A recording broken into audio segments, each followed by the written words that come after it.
Pilkada 2024 Game On, PDIP adu kuat dengan Kim Plus tentu tidak di semua wilayah yang menyelenggarakan pilkada kali ini karena memang beberapa mungkin ada yang bersama dengan partai dari Kim Plus. Tapi kita mau menyoroti beberapa wilayah tertentu yang bisa dibilang ini wilayah salah satu atau beberapa wilayah inti dan di situ terjadi pertarungan adu kuat antara PDIP dan juga Kim Plus. Pada kesempatan kali ini di studio SCTV sudah hadir Sekretaris Majelis Tinggi Partai Demokrat Mas Andi Malarangeng. Mas Andi, apa kabar Mas? Apa kabar? Selamat malam. Terima kasih sudah berkenan main-main ke SCTV dan tentunya sambil dialog, bukan cuma main, bukan main biasa.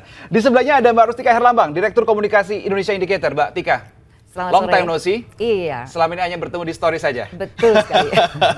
Dan di saluran Zoom, saudara, juga sudah tersambung sama kami juru bicara PDI Perjuangan, Aryo Seno Bagaskoro. Mas Seno, apa kabar Mas Seno? Selamat sore Mas Reno. Baik, Senang sekali ketemu pun via daring. Ditunggu nanti di SCTV Tower-nya barengan semua di sini ya, Mas Seno ya. Oke, seperti tadi saya sampaikan di awal, kita bicara soal Pilkada 2024, Mas Andi, Mbak Tika, dan juga Mas Seno. Tapi saya ingin soroti dua wilayah tertentu yang ini kental sekali, PDI Perjuangan versus Kim Plus. Nah, saya ingin ke Mas Seno terlebih dahulu, yang saat ini mungkin lagi di Surabaya. Jadi Mas Seno, kalau kita lihat hasil survei terakhir di Jawa Tengah dan di Jakarta ya untuk pilkadanya, di situ kandidat yang diusung oleh PDI Perjuangan masih tertinggal sejauh ini sampai dengan saat ini 27 September 2024. Jadi kalau melihat hasil ini Mas Seno, seberapa ketar-ketir nih PDIP? Ya, kita sebenarnya malah sangat optimis ya Mas. Artinya kalau dari hasil survei dari berbagai lembaga survei yang kita pelajari, ini kan trennya cukup positif. Artinya kalau dibandingkan dengan teman-teman dari Kim Plus di Jawa Tengah dan di Jakarta, starting awal mula kita melakukan sosialisasi dan kampanye untuk pasangan calon kita, itu lebih berdekatan dengan jadwal pendaftaran KPU bagi kami. Artinya kita secara starting tanggalnya lebih cepat teman-teman Kim Plus dalam mengawali sosialisasi. Dengan situasi tersebut, kami masih merasa sangat optimis bahwa modal elektoral kami sudah cukup tinggi.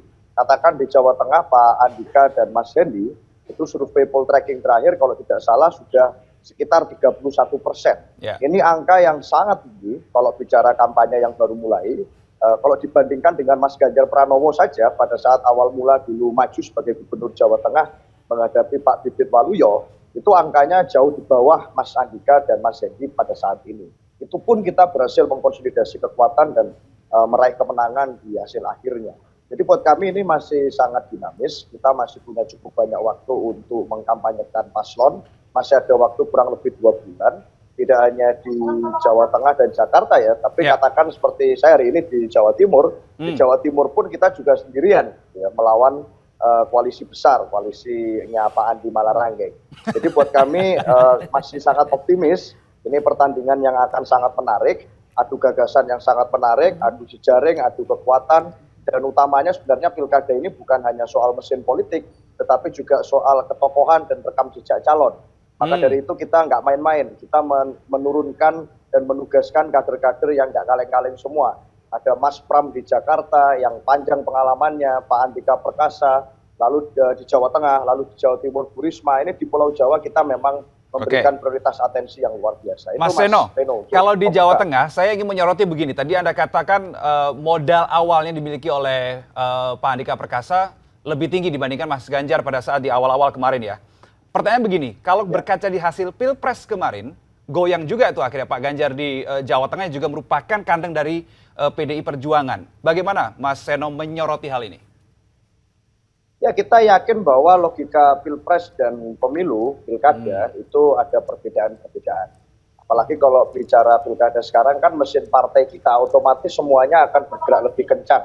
Karena selain bicara tentang pilgub, kita juga akan menyelenggarakan pilwali dan pilkada kabupaten kota di semua daerah. Dan di Jawa Tengah, bonding atau ikatan partai dengan warga masyarakat Jawa Tengah itu sudah dijalin sangat lama. Sehingga pada saat seluruh komponen kepartaian bergerak, seluruh relawan dan simpatisan bergerak, termasuk kita kemarin baru menunjuk Gus Umar Wahid, ini saudara kandung dari Gus Dur untuk menjadi ketua tim pemenangan. Ini akan turut serta bergerak dengan modal sosial yang ada. Saya rasa ini akan jadi kekuatan yang luar biasa, termasuk Pak Andika dan Mas Hendi juga pergerakannya juga sangat kencang. Artinya ini bukan lagi soal Pilpres kemarin, tetapi ada banyak persoalan lokal, yang kita bahas di sana. Dan Pak Andika dan Mas Hendy saya rasa sangat menguasai itu. Berarti PDI Perjuangan optimistis untuk bisa comeback di pilkada ini, Mas, khusus di Jawa Tengah. Gimana, Mas? PDIP optimistis bisa comeback di pilkada Jawa Tengah kali ini, nggak seperti Pilpres kemarin? Oh, sangat optimis. Kita akan comeback tidak hanya di Jawa Tengah, kita yakin di banyak daerah lain juga. Pasca putusan MK kemarin mengizinkan kita mengusung calon sendiri di banyak tempat, itu energi comeback-nya luar biasa. Kita akan comeback dengan di babak akhir ini, Mas, di tahun 2024. Oke, saya ingin ke Mas Andi terlebih dahulu, tapi saya ingin tahan-tahan dulu deh. Saya mau ke Mbak Tika dulu. Saya ingin bikin penasaran Mas Andi dulu. Saya ingin ke Mbak Tika. Mbak Tika, kalau tadi kita bicara tadi Mas Seno sudah fokus ke Jawa Tengah. Saya tadi juga sempat menyinggung soal Jakarta. Polarisasi, saya tadi sempat membaca hasil survei Indonesia Indicator. Polarisasi yang terjadi di media sosial terkait dengan di Pilkada Jawa Tengah dan Jakarta itu seperti apa, Mbak Tika? Jadi sebenarnya kalau dalam kontestasi Pilkada kita melihat bahwa PDIP itu dikeroyok sama partai-partai besar kan gitu. Tetapi kalau di media sosial ternyata kandidat dari Kim Plus itu dikeroyok habis-habisan oleh netizen. Malah kandidatnya Kim Plus yang dikeroyok ya? Iya, jadi itu satu fenomena yang menarik gitu. Jadi memang kalau kita bicara soal survei, kebanyakan memang kandidat dari Kim Plus itu memiliki elektabilitas lebih tinggi.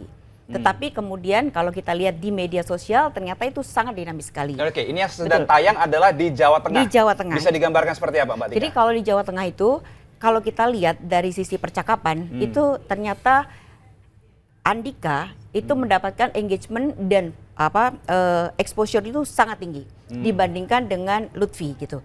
Dan situasi ini sangat dinamis sekali gitu. Nah, kemudian kalau kita lihat di polarisasi ternyata memang terbanyak percakapan di media sosial masih didominasi oleh Twitter. Nah, kalau Twitter itu kita bedah, ternyata kalau kita bicara Jawa Tengah, itu ternyata yang mengeroyok itu bukan PDI Perjuangan. Yang mengeroyok Pak Lutfi maksudnya? Betul gitu, tetapi kita bisa melihat secara percakapan dan hanya di Twitter. Saya harus tegaskan ini hanya ada di Twitter. Jadi di situ yang pro dari kubunya Pak Andika itu hanya sekedar sebanyak 38,1%. Kemudian dari pihak oposisi itu ada 25% dan kemudian yang netral itu 2,63%. Yang jadi, dikategorikan mengeroyok kandidat yang diusung Mas Andi ini seperti apa, Mbak Tika? Jadi sebenarnya ada kubu-kubu atau kelompok-kelompok yang lain yang mereka itu memainkan satu isu yang sangat sensitif dan kontroversial gitu. Saya tahu nih kelihatannya arahnya kemana. Ya itulah yang menjadi satu isu, tapi dia hanya memang besarnya di wilayah Twitter. Kenapa saya sampaikan begitu? Karena kalau kita membuka data dari seluruh platform di media sosial, terbanyak mendapat engagement adalah Instagram. Dan di Instagram ketika kita bicara tentang kandidasi kedua hal tersebut, situasinya tuh lebih netral dan memberikan ruang kepada dua belah pihak gitu.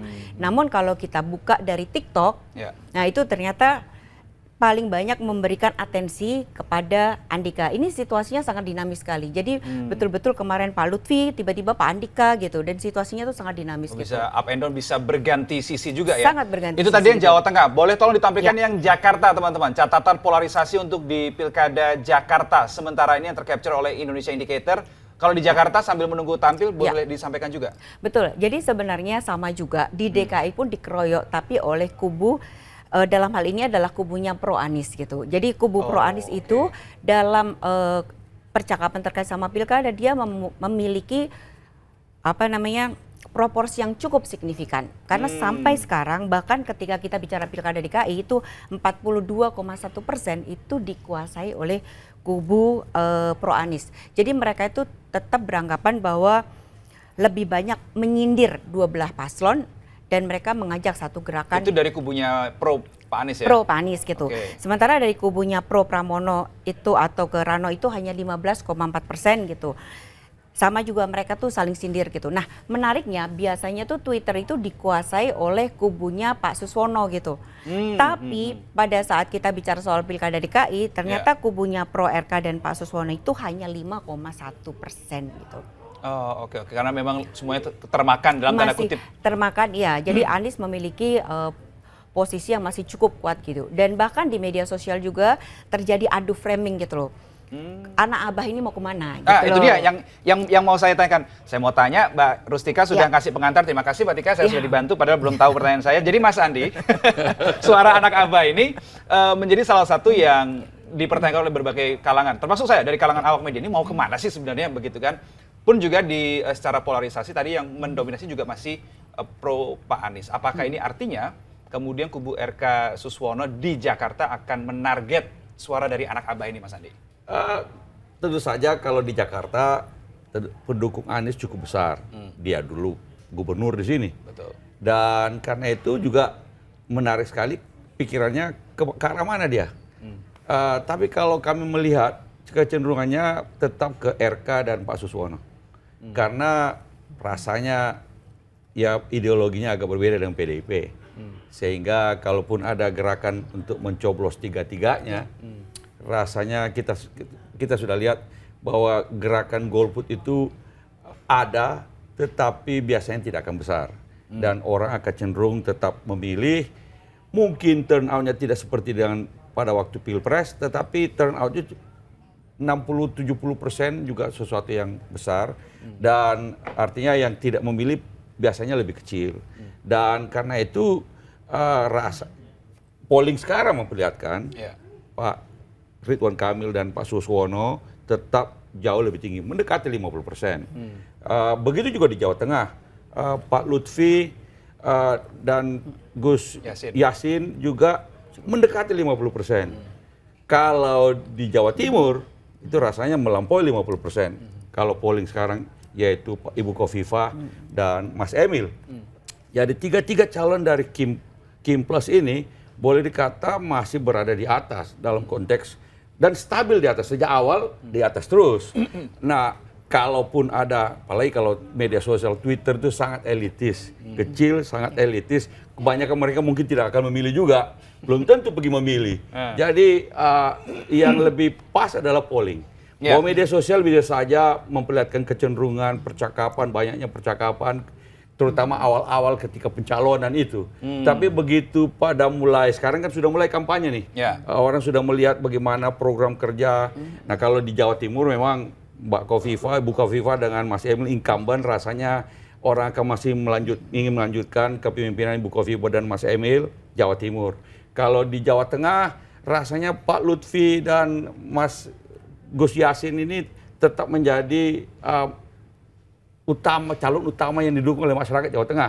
Walaupun kita tahu PDIP punya jaringan yang luas di Jawa Tengah, tapi kemarin kan Pak Prabowo juga bisa menang di Jawa Tengah. Dan karena itu Pak Lutfi juga akan bisa menang di Jawa Tengah.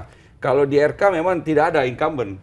Semuanya startnya nol semuanya. Tetapi RK sudah, saya rasa sudah sejak tahun lalu kita tahu bahwa Pak RK mau maju dan masyarakat juga mendukung. Kita lihat pollingnya juga naik terus. Kalau Pak Pramono memang kan baru, Mas Pram ini baru saat terakhir di ujung waktu pendaftaran baru kita tahu dia akhirnya mencalonkan diri bersama Bang Dul. Terkejut tidak tapi Kim Plus kalau di Jakarta dengan hadirnya Pramono dan Bang Dul ini? Surprise juga bahwa Mas Pram akhirnya mau ikut masuk dalam kompetisi di Jakarta, tetapi Mas RK sama Pak Suswono ini kombinasi yang pas sekali untuk Jakarta. Rasanya polling akan terus paling tinggi dan siapa tahu bisa menembus 50%. Mas Andi, tadi kan sudah bilang bahwa tanda-tandanya, indikasinya yakin banget ini bahwa suaranya anak abah akan lari ke RK Suswono begitu. Pertanyaan saya begini, sudah ada komunikasi sama Pak Anies? Kalau saya sih enggak, tapi saya tidak tahu. Kalau Pak RK sama Mas Suswono, saya rasa mungkin ada komunikasi, tapi saya tidak tahu. Artinya. Tapi kalau di dalam koalisi Kim Plus di Pilkada Jakarta ini ada rencana untuk bertemu dengan, sempat ada obrolan itu tidak? Setahu Mas Andi? Kalau saya sebagai kandidat, tentu saja siap untuk bertemu dengan siapa saja yang bisa mendukung. Tentu saja adalah sesuatu yang perlu kita, komunikasi politik harus jalan kepada semua pihak, apalagi kepada pendukung-pendukung Mas Anies. Itu saya rasa perlu dilakukan dan rasanya juga sudah dilakukan. Kalau dengan Mas Aniesnya sendiri kan itu saya tidak tahu karena saya tidak langsung belum menanyakan langsung dengan Mas RK. Oke, saya ingin minta pendapat ke Mas Seno. Jadi kalau dari kubunya Kim Plus diyakini sudah ada suara anak Abah itu akan lari ke pasangan Ridho begitu. Nah, kalau di keyakinannya PDIP masing-masing kan boleh saja ya punya keyakinan sendiri-sendiri. Kalau keyakinan PDIP bagaimana, Mas Seno, untuk di Pilkada Jakarta, suara anak Abah ini? Ya, kita menghargai semua anak Jakarta lah, kita hargai, Mas. Anak Abah bisa, anak Ahok boleh, anak Foke, anak Bang Yos, semua yang mendukung dan termasuk gagasan dari gubernur-gubernur sebelumnya yang pernah berada di Jakarta, itu termasuk anak-anak semuanya yang mendukung gagasan tersebut. Kita ajak komunikasi, kita ajak membangun Jakarta bersama-sama. Di kita kan ada sidul anak Betawi. Nah, artinya ini satu message yang clear bahwa kita ingin untuk membangun sinergitas dengan semuanya, mencari program-program terbaik dari gubernur-gubernur sebelumnya, dan kemudian meneruskan hal-hal yang baik di sana, menjadi sintesis yang baik dengan pemikiran orisinil dari Mas Pram dan Bang Rano. Dan faktanya kan kita sudah berkomunikasi dengan beliau-beliau semua. Ya, dengan Pak Ahok sudah, dengan Pak Foke sudah, dengan Bang Yos sudah, termasuk dengan Mas Anies sudah ketemu beberapa kali kan, di CFD sempat ketemu, sebelum penetapan pendaftaran di KPU juga sudah ada komunikasi dengan Pak Rano. Sehingga saya rasa untuk menjalin komunikasi itu tidak sulit. Kita yakin bahwa persoalan-persoalan Jakarta ini berbeda dengan persoalan kota-kota lain, punya uniqueness-nya sendiri. Maka dari awal kita sadari, membangun Jakarta tidak bisa dengan paradigma berpikir membangun kota lain, membangun Dubai, membangun Tokyo, membangun New York. Membangun Jakarta ya harus dengan paradigma Jakarta. Dan yang paling tahu siapa selain masyarakat Jakarta yang kita temui? Ya para mantan gubernur sebelumnya. Dan itulah kenapa Mas Pram dan Bang Rano sebelum masa kampanye mulai sibuk melakukan belanja masalah dari warga masyarakat dan melakukan belanja solusi dari para tokoh-tokoh bangsa, termasuk bertemu dengan Pak Yusuf Kalla di sana, bahkan bertemu dengan Pak SBY. Gitu. Artinya semua pemikiran ini kita sintesiskan, kita mencari gagasan terbaik untuk Jakarta yang lebih baik. Bagaimana kiranya persoalan Jakarta ini dapat diselesaikan, padahal status ibu kota nanti akan berpindah ke IKN. Nah, masalah Jakarta kan tetap akan ada, masalah klasiknya. Bagaimana menyelesaikan persoalan tata kota, bagaimana menyelesaikan macet, bagaimana menyelesaikan banjir. Kita nggak mau kasih solusi yang muluk-muluk, datang dari langit ke-7 yang fantastis sebetulnya, tetapi nggak relate dengan keseharian masyarakat Jakarta. Maka diperlukan pertemuan-pertemuan. Nah, termasuk dengan pendukungnya Mas Anies, kita malah senang sekali kalau kemudian nanti banyak teman-teman yang akan bertukar pikiran dengan kita. Faktanya ada kawan-kawan tim pemenangan Mas Anies yang bergabung dengan tim pemenangan kami juga kok sebagai bagian dari juru bicara. Jadi ini menunjukkan bahwa kita melakukan sintesis terhadap semua. Itu Mas. Oke, jadi pertanyaan sama untuk Mas Seno dan juga Mas Andi. Saya ke Mas Seno dulu. 1 putaran atau 2 putaran untuk di Pilkada Jakarta? Targetnya?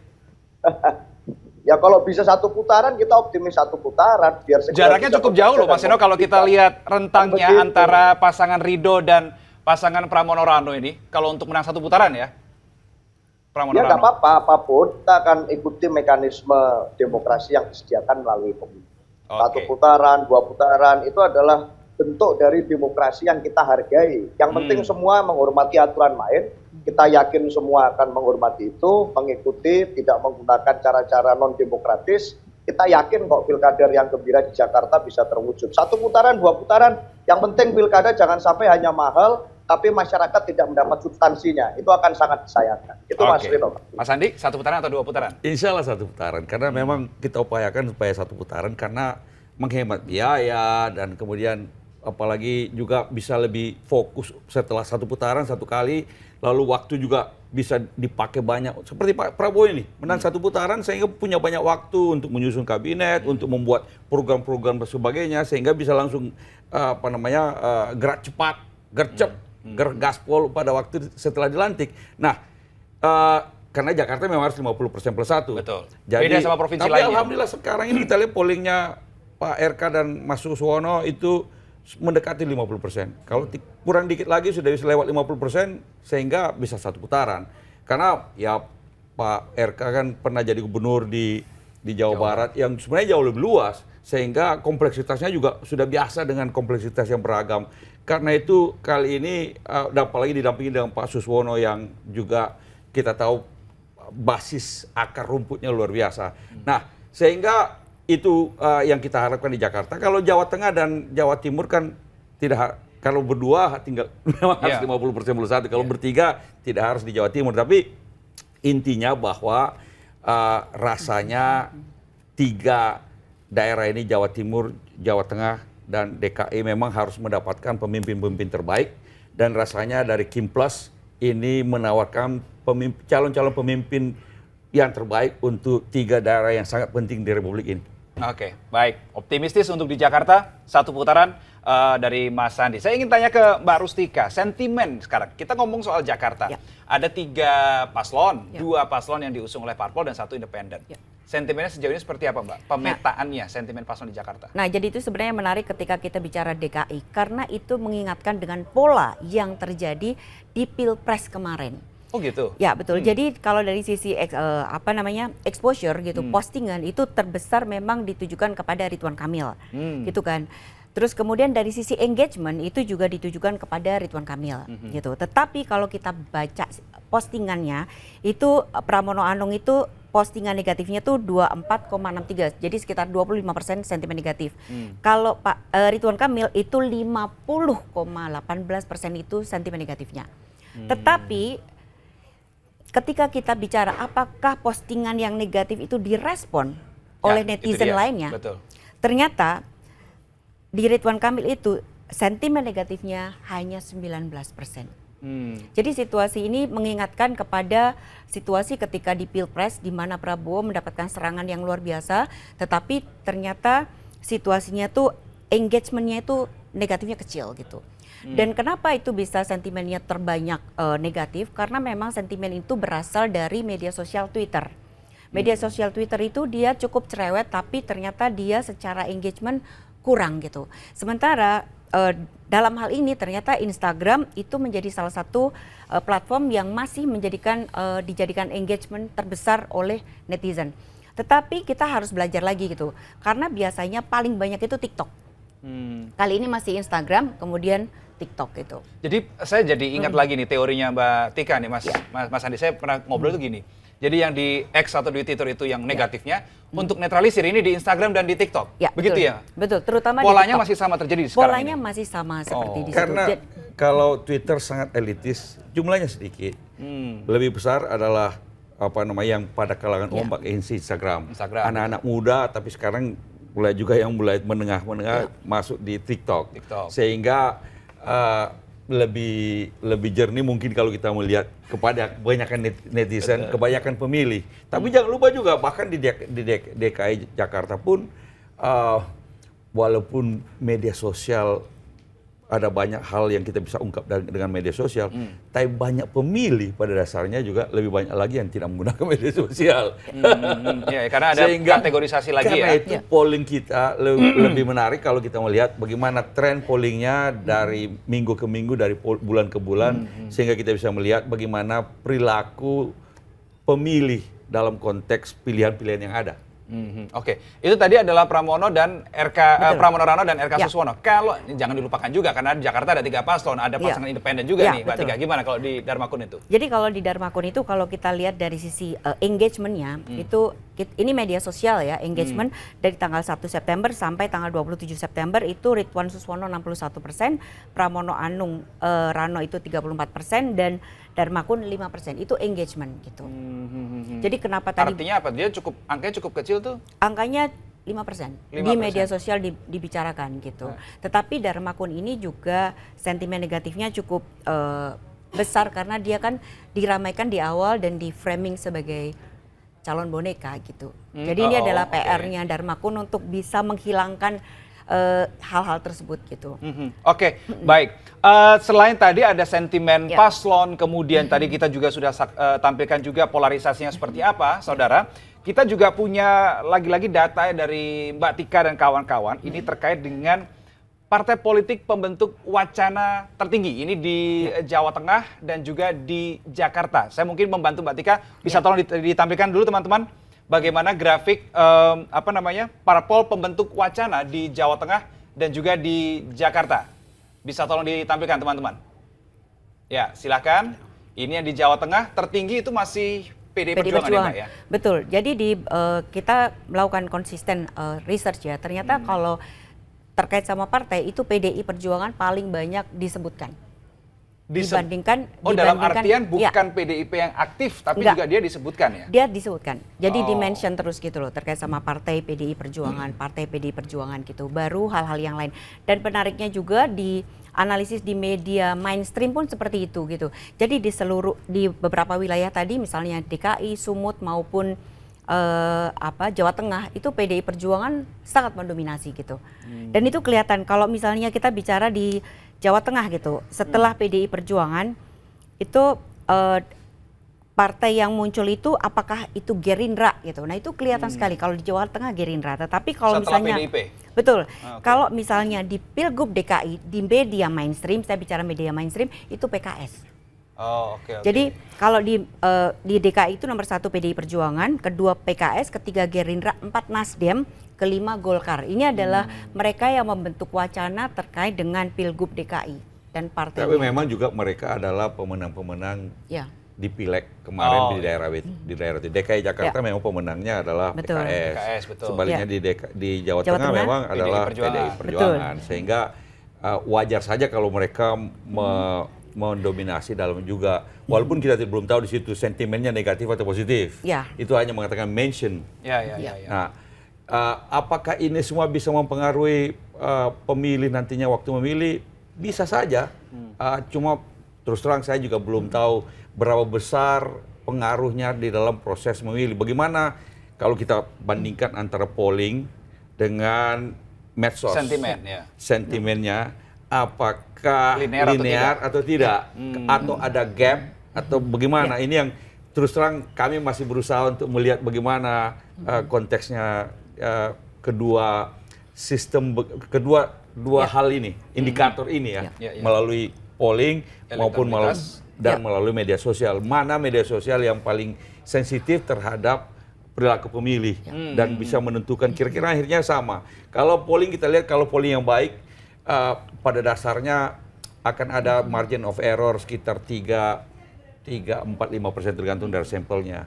Kalau quick count Ya. itu kan satu plus minus 1 ya. Nah, memang media sosial yang belum kita tahu berapa errornya dalam konteks hasil pemilu nantinya semakin mendekati pemilu. Oke, jadi gimana Mbak? Apakah Ya, linear jadi dengan kami kebetulan melakukan research Mas dari tahun 2000, tapi khusus untuk Pilpres ya. Jadi di tahun 2019 kita melakukan riset hanya dari Facebook. Hasilnya itu terpautnya 0,24 dengan hasil di KPU. Tahun ini kita live di Metro TV, di Liputan 6 SCTV, dan di situ ternyata hasil survei, bahkan kita melakukannya hasil survei dari Januari 2023 sampai 13 Februari 2024 itu hasil engagement di media sosial itu selaras dengan hasil di Pilpres. Bahkan kemarin pada saat Pilpres itu pada tanggal 14 Februari jam 1 siang itu kita menyatakan bahwa Prabowo itu 55 di all platform ya. Prabowo 55, kemudian Anies 25 dan kemudian Ganjar 20. Pada waktu hari H. Enggak, jadi kita lihat trennya. Dan kemudian kalau kita bukanya hanya dari TikTok saja, itu Prabowo angkanya 57%. Jadi kenapa waktu itu kita melakukan riset itu termasuk TikTok karena kita melihat terkait sama fenomena dunia dan fast Kalau politik. begitu antara Twitter, Facebook atau Instagram dengan TikTok yang mana yang paling TikTok. mendekati? TikTok yang paling TikTok. mendekati. Dan Paling itu mendekati TikTok. khusus Pilpres ya, Iya. itu Pilpres. Jadi itu fenomena itu kita lihat dari bulan Januari 2023 Oke. yang setiap kali itu kita Twitter yang sandingkan. paling jauh gapnya. Betul, kalau kita bisa ada datanya sih sebenarnya. Jadi bahkan data di pilkada itu Twitter itu dia paling cerewet, tapi engagementnya tuh paling kecil. Engagement tuh dalam artian respon netizen terhadap pernyataan-pernyataan di Twitter itu ternyata kecil. Dan hal yang kedua yang kita dapatkan dari Pilpres adalah postingan yang negatif itu belum tentu direspon oleh netizen. Ketiga, dan karakter, belum tentu itu linear dengan betul. memilih itu ya. Iya betul. Nah, ketiga kalau Oke. dilihat dari karakter tahun Pilpres kemarin, ternyata netizen itu dia merespon hal-hal yang menyentuh sisi emosional mereka dan menyenangkan gitu. Nah, contoh misalnya sekarang itu di Jawa Tengah postingan terhadap Andika itu jauh lebih banyak. Ini kita bicara soal di medsos ya. karena Andika berusaha untuk menyampaikan hal-hal yang sifatnya tuh seperti ini harta kekayaan saya tidak malu mengakui karena memang saya hasil kerja keras. Tapi nah, kalau kita seperti lihat antara polling di Jawa Tengah ya. dengan yang tadi Mbak Tika bilang engagementnya berapa persen kalau Andika? Kalau menariknya, jadi kalau di Kan survei pollingnya sekarang ini Pak Lutfi lebih di atas. Ya, Itu secara survei, hampir Elektabilitas, 50%, elektabilitas. Hampir 50%. Betul. Tapi dan kalau tidak salah Pak Andika masih di sekitar 31 Betul begitu. sekali. Nah, kalau di media sosial bagaimana? Nah, supaya kita bisa Jateng bandingkan. itu, betul. Jadi begini, ada fenomena yang menarik terkait sama Pilgub Jateng. Jadi di sini tuh terlihat sekali ada perang dalam arti yang sesungguhnya di media sosial gitu. Sehingga kita lihat ada kenaikan yang sangat signifikan itu dari kubunya Andika memang gitu. Kalau Lutfi kan dia adalah tokoh polisi yang dia sudah lama sehingga secara keterkenalan atau pengenalan sudah ada gitu. Nah, ketika Andika masuk di medsos dalam 1 bulan ini 1 September sampai 27 September di media sosial itu Andika 77, Lutfi cuma 23. Tapi itu di medsos. Nah, kemudian kalau kita buka lagi gitu, apa yang menyebabkan itu tinggi? Ya, ternyata TikTok sama Instagram. Nah, tapi masih isinya adalah perkenalan-perkenalan seperti itu. Oke, ditahan dulu. Dan itu kelihatan sekali perbedaan. Jadi kalau di Jakarta itu karakternya berbeda. RK itu dia memang memiliki, dia seorang media sosial darling kan. Dia social media. engagementnya lebih tinggi dan pollingnya juga tinggi. Ya, Linear betul. kalau di Jakarta. Ya, kalau di Jakarta linear. Nah, kalau di Jawa Tengah itu kalau menurut analisis saya itu betul-betul perang di media sosial tuh luar biasa besar gitu. Bisa nggak juga karena media sosial itu orang bisa memprakarsai. Beda dengan Betul. polling. You pasif, kita pollsters yang datang kepada responden. Kalau media sosial bisa nggak? Kalau ada orang yang punya tim media sosial yang bagus, yang hebat, lalu kemudian mentionnya banyak sekali. Mentionnya meng-create mention sehingga mentionnya tinggi walaupun elektabilitasnya sebenarnya rendah. Sangat bisa. Apalagi di Twitter. Jadi kalau karakter media sosial itu berbeda. Jadi kalau di Twitter itu orang bisa membuat atau merekayasa sebuah isu gitu. Dia bisa membuat desain gitu. Nah, perbedaannya kalau di TikTok itu dia sifatnya tuh lebih organik dan sesuatu yang sifatnya tuh menyentuh sisi emosional. Sangat bisa diorkestrasi. Jadi kepandaian atau kepiawaian dari tim strategi untuk membuat isu apa sih yang membuat orang Jawa Tengah itu emosinya bisa teraduk-aduk. Nah, itu. Jadi perang di medsos itu terjadi di Jawa Tengah itu sangat keras sekali gitu. Saya ingin tanyakan ke Mas Seno karena tadi Mas Andi juga beberapa kali juga berdiskusi dengan Mbak Tika. Mas Seno, jadi kenapa harus sampai ada, dan ini berdasarkan data ya, kenapa harus ada perang dalam tanda kutip di medsos khususnya untuk di Pilkada Jawa Tengah? Apakah memang karena ini dalam rangka self defense mempertahankan supaya Jawa Tengah jangan goyang ke kanan ke kiri, tetap dikuasai oleh PDI Perjuangan atau seperti apa, Mas Seno? Ya, saya kira bukan by design ya kalau itu ada pertukaran pendapat di media sosial. Tapi kan memang Pilkada Jateng ini sangat menarik. Artinya ini dari awal pun semua mata sudah memandang ke Jawa Tengah. Dan tokoh-tokoh yang turun juga kalibernya luar biasa. Baik Pak Andika, Mas Hendar Priyadi, maupun ada Pak Lutfi dan Gus Yassin yang incumbent. Artinya ini dua pasangan ini kan dari awal menarik perhatian. Jadi kalau itu menjadi ramai di media sosial, saya rasa itu hal yang sangat biasa dan tidak by design kami. Tetapi Mas, saya rasa kita juga menghargai semua platform media sosial dengan karakter dan uniqueness-nya masing-masing. Di Twitter pun memang banyak sekali masyarakat dan kelas menengah yang kritis yang menyampaikan pandangannya di sana. Tentu kami tidak mau menutup telinga, menutup mata tentang apa yang terjadi di Twitter.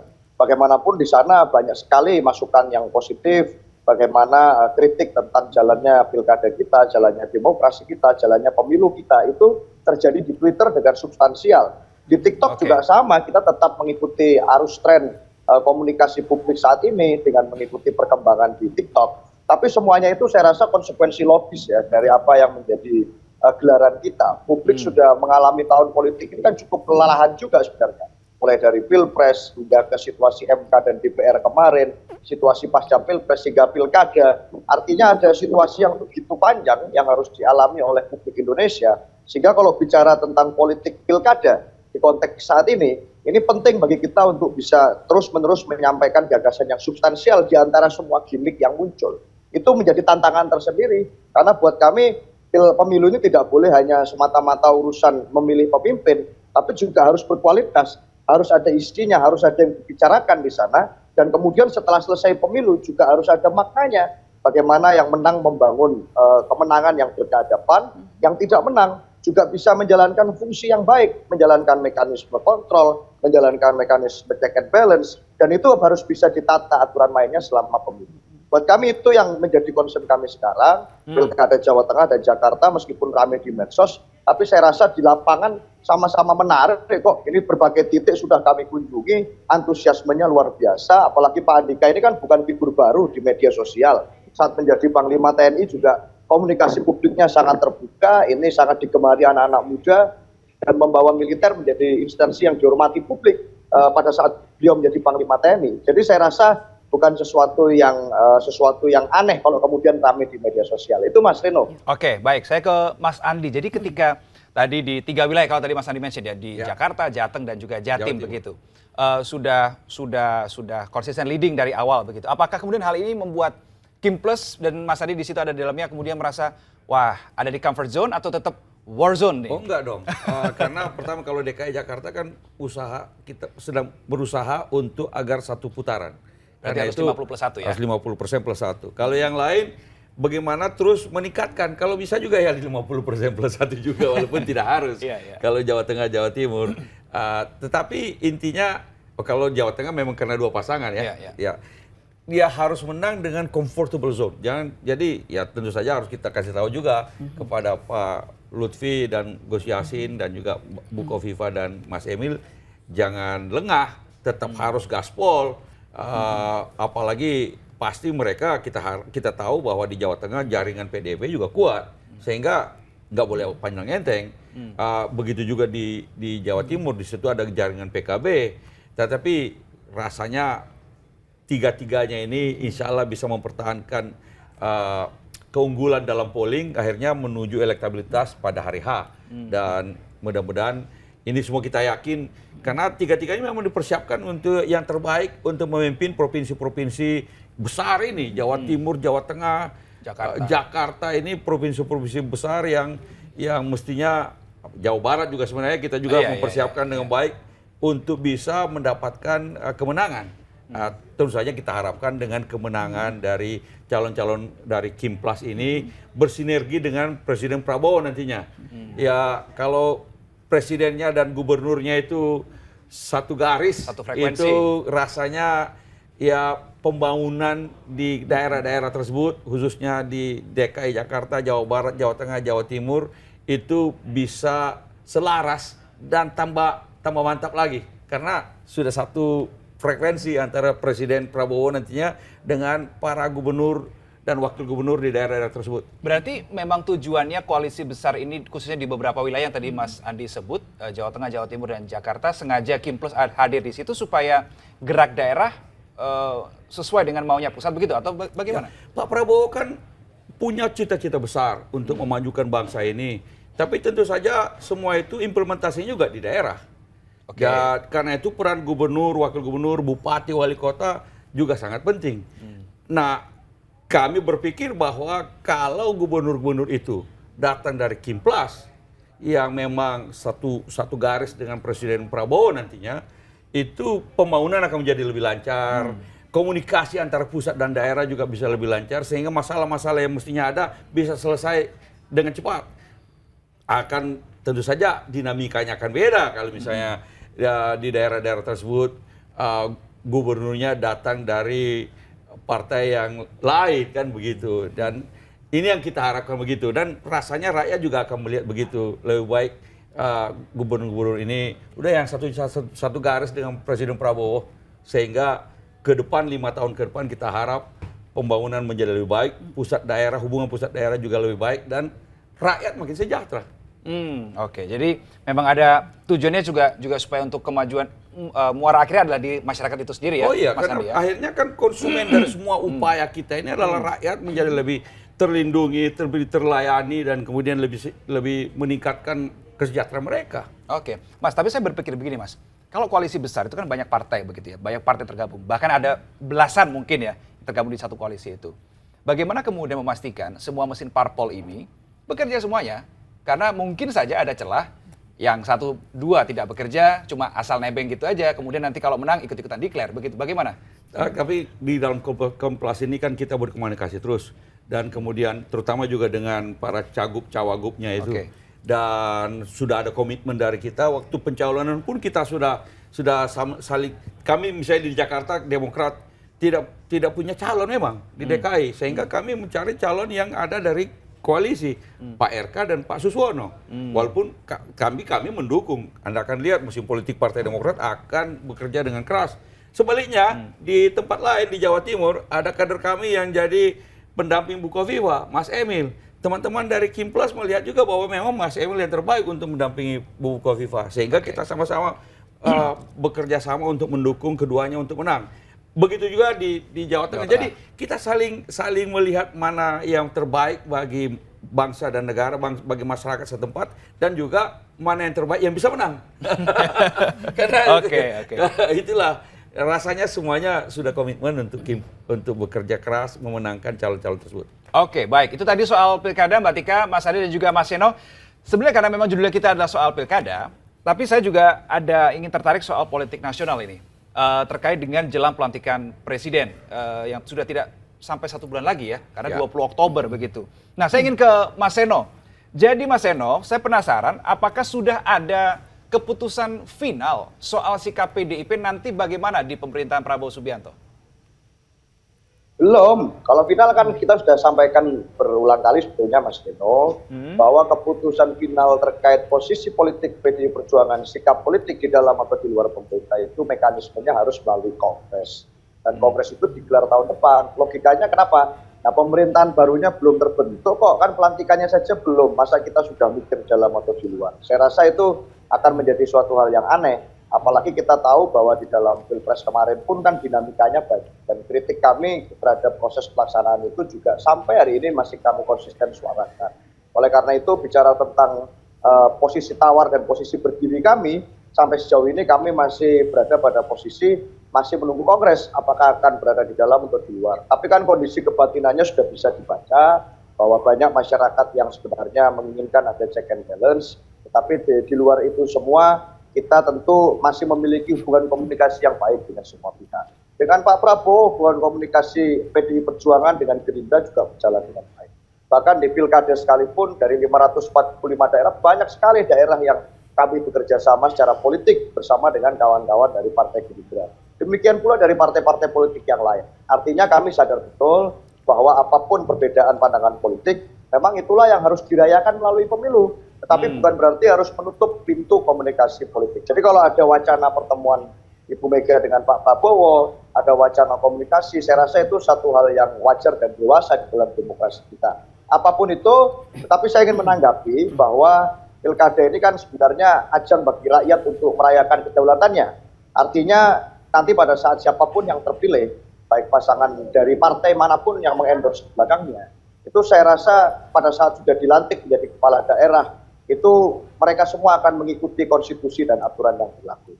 Konstitusinya mengamanatkan bahwa kepala daerah, provinsi maupun kabupaten kota harus berkoordinasi dan mengikuti arahan presiden terkait dengan pelaksanaan kebijakan. Jadi siapapun yang terpilih nanti sesuai dengan kehendak rakyat, pasti tidak mungkin membangkang dari presiden terpilih siapapun. Apakah itu dari partai politik A, partai politik B, partai politik C, punya masuk di dalam koalisi besar atau tidak, di dalam pemerintahan atau tidak. Tapi kalau sudah bicara tentang hierarki konstitusi kenegaraan, pasti kepala-kepala daerah itu, wali kota, gubernur, bupati, akan mengikuti apa yang menjadi garis kebijakan negara melalui pemerintahan presiden yang baru. Saya rasa itu suatu hal yang wajar, karena panduan kami konstitusi, bukan hanya persoalan orang per orang atau kelompok per kelompok. Itu Mas Reno sementara ini. Baik, Mas Seno, saya bergeser ke Mas Andi. Jelang pelantikan Presiden Prabowo Subianto dan Wakil Presiden nanti Gibran Raka Buming Raka 20 Oktober. Partai Demokrat sendiri sudah diajak komunikasi oleh Pak Prabowo seintens apa sih Mas Andi? Penasaran juga saya. Komunikasi ada, tapi pada titik tertentu komunikasi yang resmi tentu saja antara Pak Prabowo dengan ketum kami Mas Ahaye mengenai apa kontribusi apa yang diharapkan di dalam kabinet, berapa jumlahnya pada bidang-bidang mana saja, itu terus terang masih menunggu pada waktunya nanti. Saya rasa dalam waktu yang tidak terlalu lama, karena setahu saya Pak Prabowo ingin kalau tanggal 20 Oktober nanti dilantik, mungkin sorenya sudah langsung pengumuman kabinet.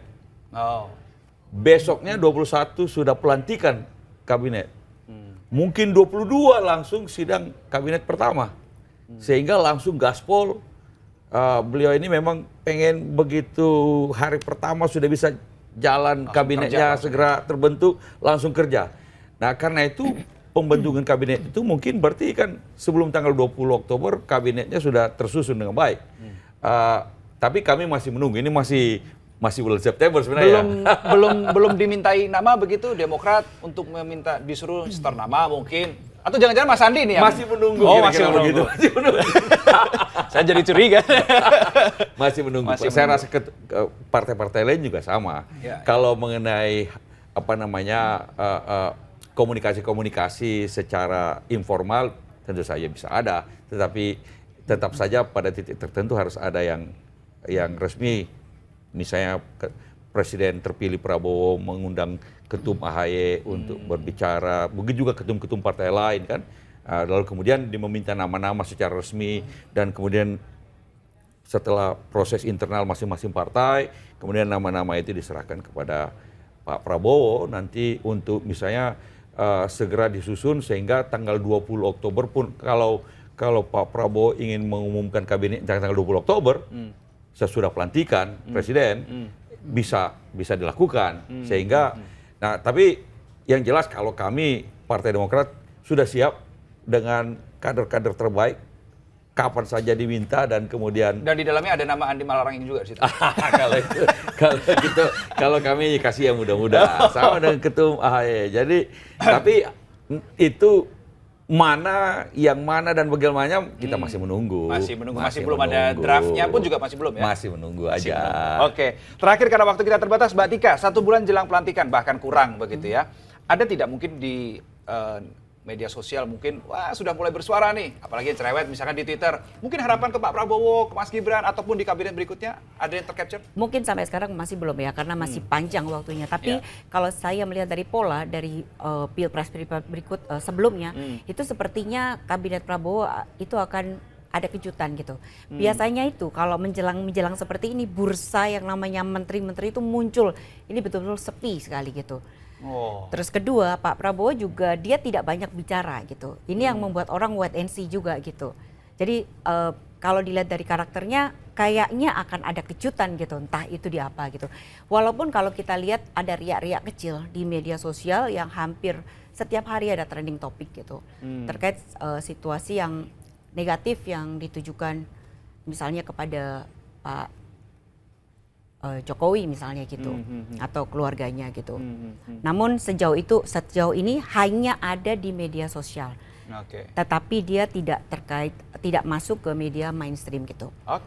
Baik, Mbak Rustika Herlambang, Mas Andi Malarangeng, dan juga Mas Aryo Seno Bagaskoro yang bergabung lewat Zoom. Terima kasih sudah meluangkan waktunya berdiskusi pada kesempatan kali ini. Kita nantikan Mas Seno utamanya apalagi nih, ditunggu pertemuannya Bu Mega dan juga Pak Prabowo yang sebatas ini masih wacana tadi dibilang ya. Semoga jadi realisasi lah ya, supaya rekonsiliasi itu. Tunggu tanggal mainnya. Makasih Mas Seno, selamat sore Mbak Tika. Mas Andi terima kasih, dan saudara itu tadi dialog kita pada kesempatan kali ini ya soal pilkada, ya juga soal jelang pelantikan presiden. Kita nantikan bagaimanapun dinamika ke depan, tetap yang pertama adalah bagaimana negara kita ini tetap harus bersatu demi kemaslahatan dan juga kepentingan masyarakat. Itu yang paling utama. Saya Reno Reksa pamit, salam SCTV.